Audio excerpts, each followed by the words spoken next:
Hi guys, I'm up and about again, still in the mission of picking so many other things for the prison visit. Yesterday I picked a couple of things, clothes, baby clothes. So today I have also received a call to go pick others. So I'm out again. I'm going to pick, and then I guess tomorrow I'm gonna have to pick again. So guys have really responded well, and I'm very happy. This is a noble cause, and I'm very happy that most of you have responded positively. So guys, let's do this. Let's touch a life. Let's make a difference. Let's live for a purpose, uh, I say it's very very good to have a purpose. Okay, let me just say I have a heart for orphans and vulnerable children. So in most cases I try to do my best in my own capacity at my level. So I can say I have touched a couple of kids out there, but I feel like I've not done enough. There's much that I could have done, but I haven't done. So probably I'm limited by so many things as far as resources are concerned. So, but I use what is at my disposal to be able to make a difference, and I'm very happy so far with the outcome. And it's always my prayer that God uses me to touch those lives in different ways at different levels. So I'm happy with the progress. This is the first time I'm making a prisons visit. I've never done it before.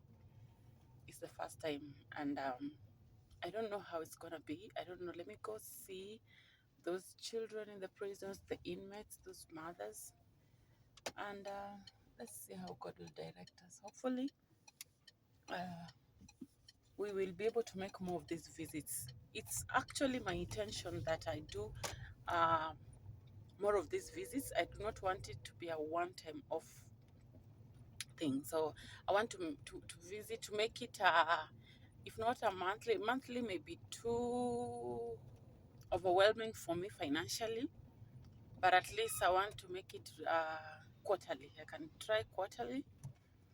If God wills, I can extend it to beyond just Nairobi prison. That is my prayer. I can extend it to the beyond, not just within Nairobi. So let's see how this goes. And guys, with your support, we can do this. So far, you've responded well, and I'm very happy. My local friends, my international friends, I have received support. I'm gonna tag you along when I don't know if I'll be allowed to do a live, to go live from the prisons. If allowed, I will. I'll go live so that you're able to connect when we are there. If not, I will still do what I'm able to do. I'll record what I'll be able to record, and I'll come back and watch it. Okay, guys? So for now, let's go. We are going to pick more things in town. So far, I received a lot yesterday, and so cute. I received so many cute baby clothes. I was like, oh my God, I want a baby. For a moment, I thought of having a baby, guys. Those things are so cute and beautiful. Anyway, they're not mine. They're meant for those kids. I'm here to know the average age of the kids in the prison. I think I'll make a call and find out. I'm here to know. So excuse me.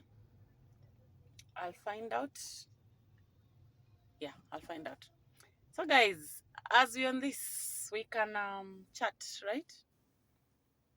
We can chat. Let me know what your greatest, what you feel like is your calling. What do you think is your purpose? What do you think is what you are created for? Like, is your sole purpose on earth? Because me personally, I strongly feel that I came purposely for the orphans and the vulnerable children. And those who know me so far can attest to that. I feel that's my sole purpose on this earth. And as long as we still have orphans and vulnerable children out there needing my help, I still have a long way to go. I'm not dying anytime soon. I gotta fulfill my purpose here on earth. So, do you ever feel like there's just that one thing that you are called to do? And whenever you do it, you feel a certain kind of satisfaction in your heart. You're just fulfilled. Because that's what I normally feel when I do this. When I touch a soul, when I see someone smiling, I think basically I love to see to see people smiling, and especially when that smile has been brought about by my action. It really, really fulfills my heart. I can't even describe that feeling. You know, like when I organize, say, a surprise party, something for someone, and I see the reaction on their face and they're overwhelmingly happy, that is what fulfills me. I feel a certain kind, and just to know that I am the one who has organized and done all that, of course, with the help of others, right? But to think that it was my initiative and it has come to pass, and here it's someone smiling. Oh my God, that is so fulfilling to me. So I believe each of us has that one thing that touches your heart. That, in fact, let me tell you guys, when I started my YouTube channel, I do it for fun. I loved, if we are friends of Facebook, you realize that I used to post short videos. Maybe I've gone home, I've recorded a video with my grandma, I've recorded a video with my daughter. I like to post those videos. So you realize that this is a camera was my friend from long ago. Camera was my friend. I've always wanted to be a journalist, by the way. Okay, not always, back then. That is what I always wanted to do. Ask me, what do you want to do? What do you want to be when you grow up? I'll say I was a journalist, like a news anchor, like just on TV. Yeah, that's what I wanted to be. So let me just say, I've had love for the camera since back then, and I feel like this is my space to be in touch with the camera. This is my space. I finally have a chance to have a camera on my face, and it's my own camera. I'm able to control it. It feels really good. Yeah. So guys, I've even forgotten what we were talking about. Really? Like seriously? All right. So uh, I feel like giving back. Okay, I remembered what I was about to say.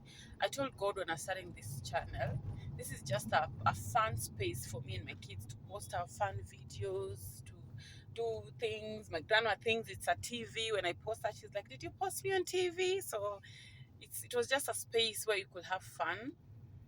But then again, with time, I realized it's not just posting videos. You have to invest in it. You have to put money. You need to create videos. You need to travel. You need money to travel. There's so much, like, it's an investment on its own. It's an investment. So I told God, just help me with this investment. Help me with this investment, and I will use it to give back to the society. And that is what I told God, and I'm still telling God right now. I'm going to use this space to give back to the society, whether financially, whether being a voice to the voiceless. In any way, I'm going to use this space to give back to the society. So that is what I told God. So I remember back then, I used to watch Tyra Banks. I was a huge fan of Tyra Banks and Oprah. So I will watch Tyra Banks and her interviews and people coming on her shows and those emotional ones. I'll watch Oprah. Then I was like, this is what I want to do. I want to reach out, to touch as a heart, to be a voice to someone out there. This is what I want to do. And so in school, in high school, my friends used to call me Oprah. But where did that name come from? Wait. They used to call me Oprah. So why they used to call me Oprah? This I will never miss on a list, noise making list. I was always on that list, by the way. I love to talk, so somehow I'll always find myself on the noisemakers list, and they will keep changing me. Like, no, when you sit with so and so, you make noise. Now you have to sit with so and so. They will give me someone who's quiet and reserved. And after like a few days of sitting together, that person will become a noisemaker. That person will also become a noisemaker. The people will be like, Rosie, how do you do it? So and so doesn't talk. How do you make her talk? How do you recruit her in the noise making club? Then you'll find that those people who are so reserved, they're not outspoken. Then you'll find this person somehow, if this person is aggrieved or is in a situation whereby she needs someone to talk to, you'll find that somehow she has been able to open up to me. And people will be like, how did you get so and so to open up to you? And somehow that's how I acquired that name, Oprah. And my close friends used to call me Oprah. We had a clique of around five girls, and of the five girls, I think when when you're a clique of so many friends, and there are those who can open up and tell you, there are those who can open up and tell you things to do with family. Or rather, when you're in a group of five, you'll find it easier maybe to talk to one person matters concerning family, and then the other person you find it easier talking to her matters concerning maybe boyfriends or relationships, and then the other one money matters. So if you're free with this one on money matters, you'll not be free with them on maybe boyfriend issues, because they'll be like, you and your boyfriends. So you'll find that of the five of us, the rest will find it easier to talk to me about anything. So that contributed to that name, Oprah. So I became Oprah. But I realized with time, it's not just that. It's what I like to do. In fact, at some point, there was a time I also considered doing psychology. Because I felt like I like to talk to people, to make them open up, me, I talk. When I have an issue pressing me, I talk. I don't keep things to myself. I used to have a boyfriend who used to tell me, do you have to tell everyone whenever we've had an argument? Nick, I don't know how to keep this to myself. It will eat me up. So I talk. So I always try to make people understand the importance of talking out. Like a problem shared is half solved, yes. So at some point I considered studying that. I don't know what happened along the way, but journalism still was my favorite. So guys, I don't even know what we are talking about. We are just doing a random talk. But the whole point is that I love to give back to the society, to the community, in any way that I can. There's a time I got transferred to a remote area in Narok County. That place is called Kilgoris Town, and so I used to see that place. They have not. They're still bound by the traditions as far as FGM is concerned, and so many things. So you'll find girls being mutilated in the names of circumcision. Girls, FGM, female genital mutilation. So some will die in the process because they will bleed to death. And those people don't do it in the hospital, they do it traditionally in the house. And when a girl gets pregnant and she's not circumcised, and when you go to those midwives, when they come, they'll tell you, before we get this baby out of you, we gotta mutilate you, like we have to circumcise you. So that was the condition, whenever you're not circumcised. And men will be mocked when their women are not circumcised. So you'll find that men, because they don't want to be mocked, they will force their women to go get circumcised. So actually that was it was bad. So we had a few activists who will speak up, who will try and fight this, but you find that they were a drop in the ocean. So they will be overwhelmed by the number of the community people who are pro FGM. So you see, in the long run, girls will be mutilated like badly, so badly. All right, guys. So this really touched me when I was in that village or in that town. This really touched me. And when I was very, very new in that town, I had a really, I had a heart to do something for those girls. Like I really had. And then you'll find most of them are getting pregnant at a very tender age. I really had a heart to save the girl child somehow. But I don't know. I guess resources limited me. In so many ways, I find resources limiting me. But now here I have a chance. I have a chance. This is what I'm able to do right now, to go to that prison. You know, those ladies in prison, they need. In fact, I was thinking, because my finances are not. I'm not so in a very very good place. I was thinking I can just since I have already received baby clothes donations in terms of baby clothes. What I can do, I can concentrate with my finances. I can concentrate on the adults. I buy sanitary pads and panties.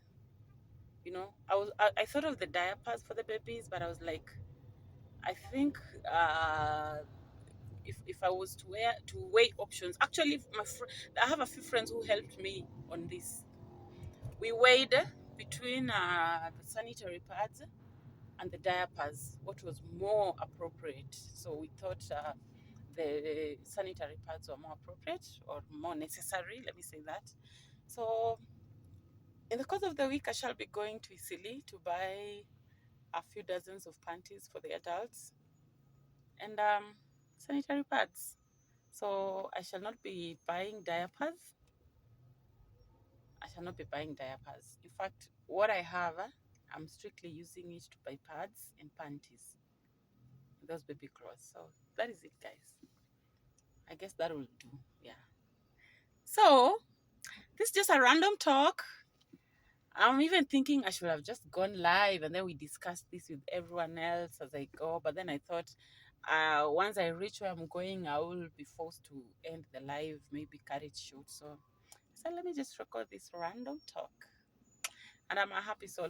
Someone asked me some time back, like, um, why are you behaving as though your people in the village don't need those clothes? Because there's a time I donated clothes to a children's home.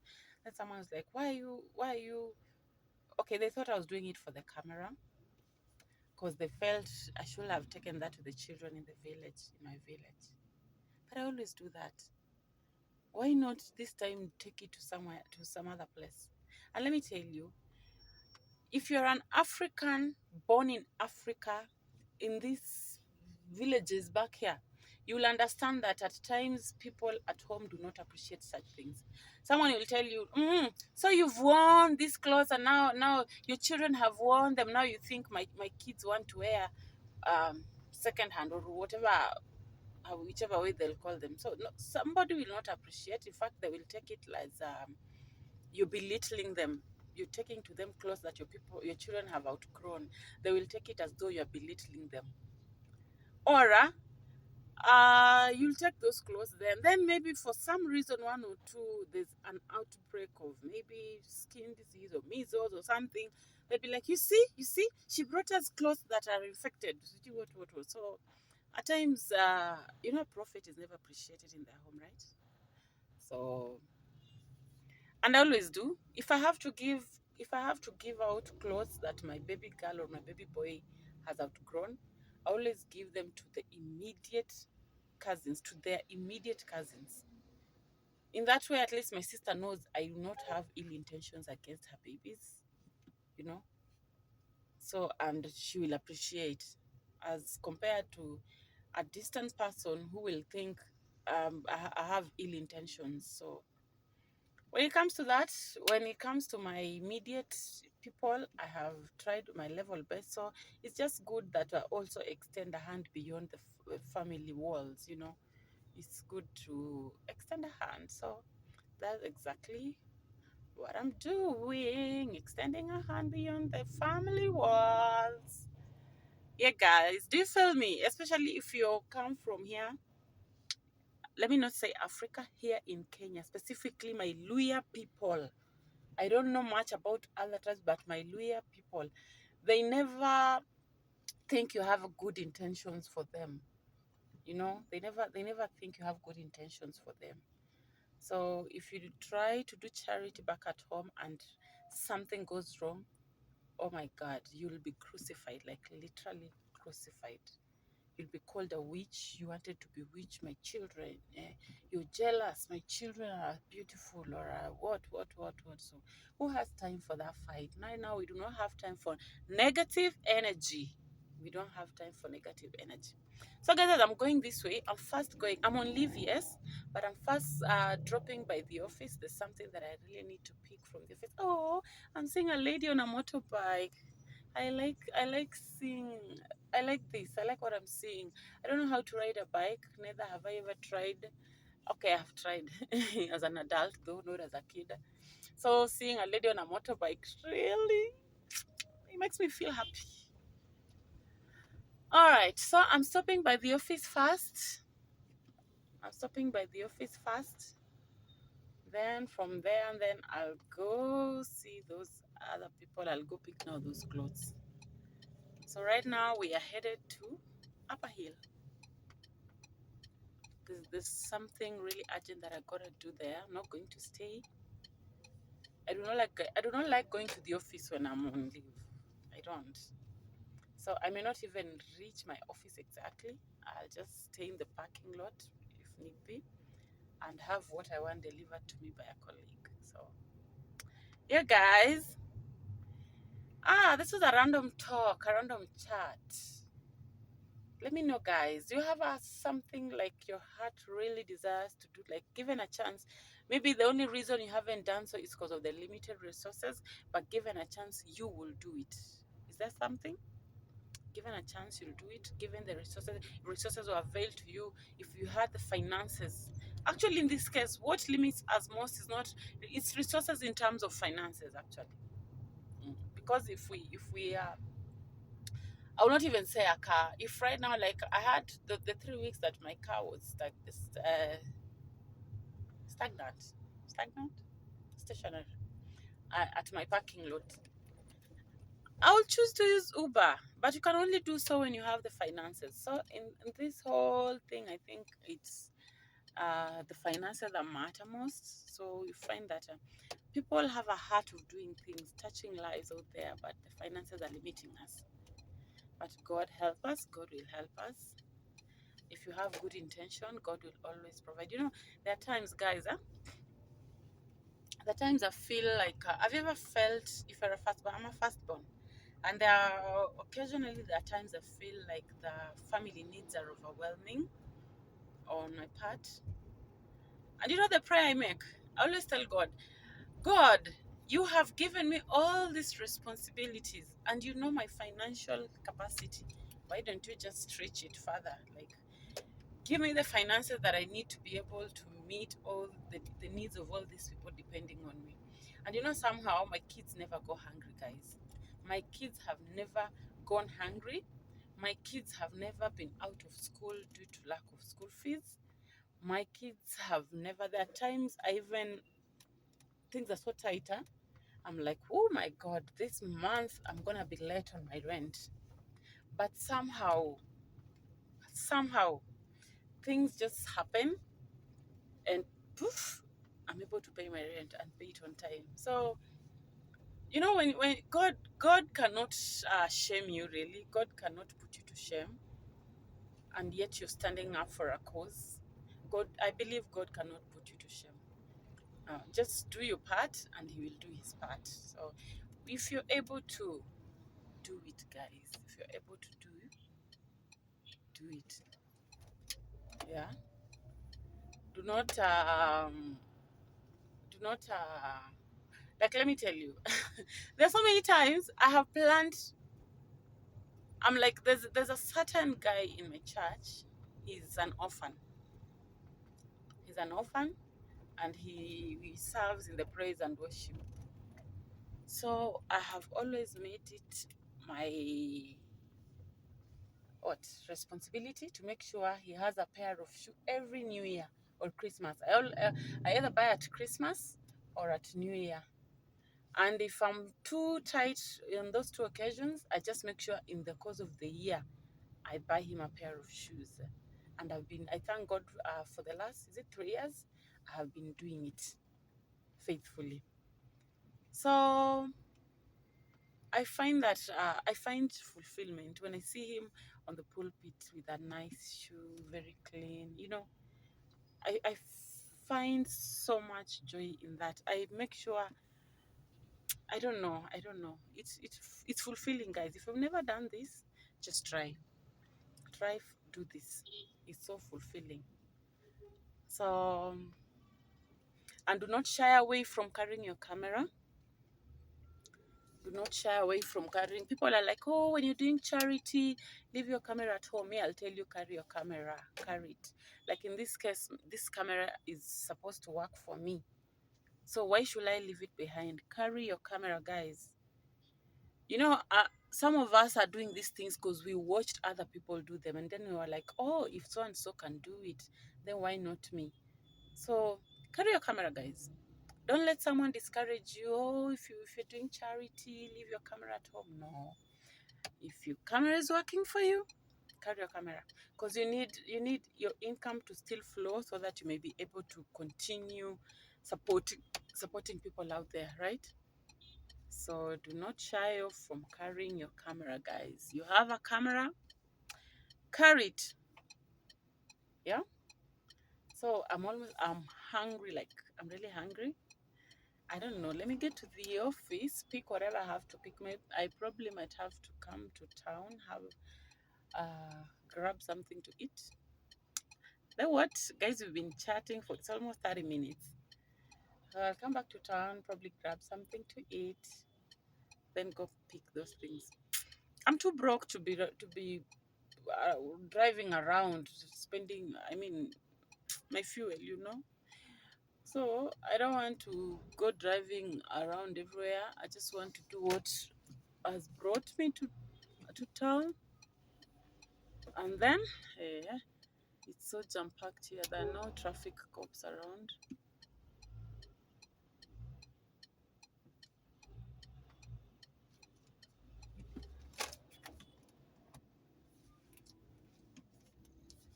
Oh my God! Finally.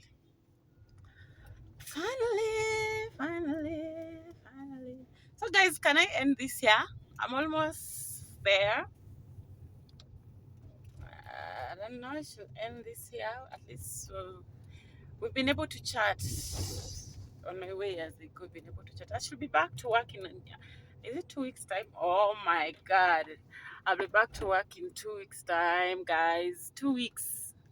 When I was starting, it looked like I will take forever to come back. Now, there it is. At least I thank God for this time that I've been on leave. I have been able to be consistent as far as my videos are concerned. I've been able to be consistent, and hopefully, even as I get back to work, I will still be consistent.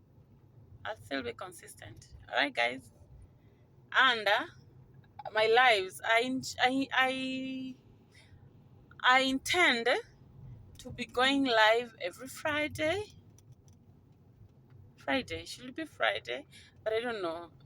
The main days will be Friday, Saturday, Sunday, or Saturday, Sunday. In between the week, I can do a live randomly too, just a random one.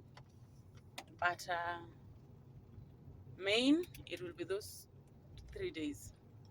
So Kenyan time, that is from 7 Kenyan time, 7 p.m. Kenyan time, East African time. For our international friends, that should be somewhere around midday for you guys. Yeah, it should be around midday on your part. If I'm going live on Friday at 7 p.m., that should be Friday at 1 or 2 p.m. or around or thereabout for you guys, my international friends. So let's do this and support each other and connect. Yeah, in so many ways. Are we together? Thank you for keeping me company. I feel okay. I can still say you're keeping me company because I'm here talking. You know, like as compared to just driving silently with music. I'm here talking to you guys, so it is good. I'll still say you're keeping me company. If it was live, I would be interacting one on one. But since it's not live, still, I feel like you're keeping me company. And yeah, like in 2 minutes, I'll be there. I hope whoever I want to be able to see, I want to. I don't want to go inside the office, guys. I don't like being seen around here. Yet I'm on leave. If you're on leave, you should be on leave, not hanging around your workplace, your office, and you're on leave. My boss might see me and like, oh, you got free time. You still want to come to work? Then come to work. And then I'll be recalled. Oh, I don't want to be recalled. All right, guys.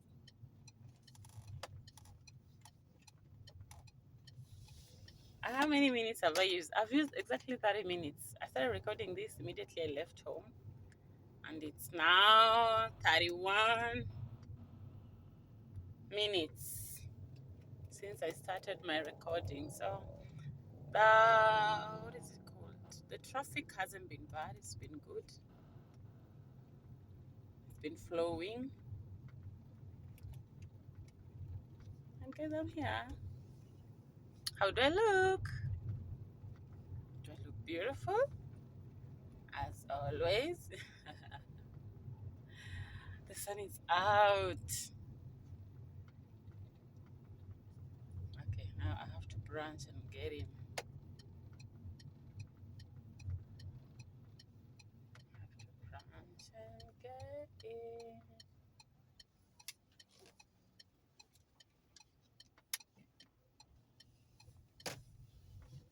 There you go.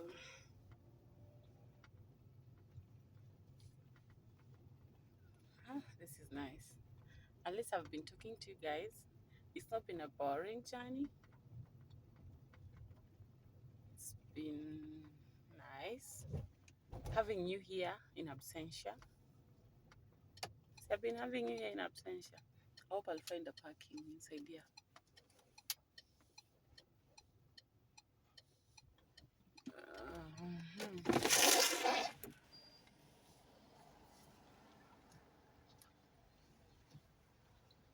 Sasa, I'm here, guys.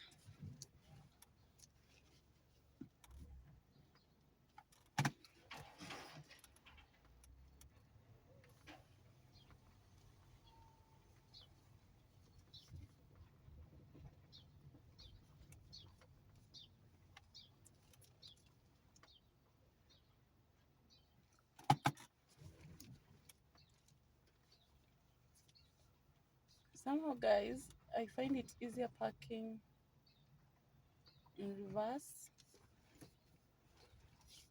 than the other way. I find it so hard to park the other way. So that is it.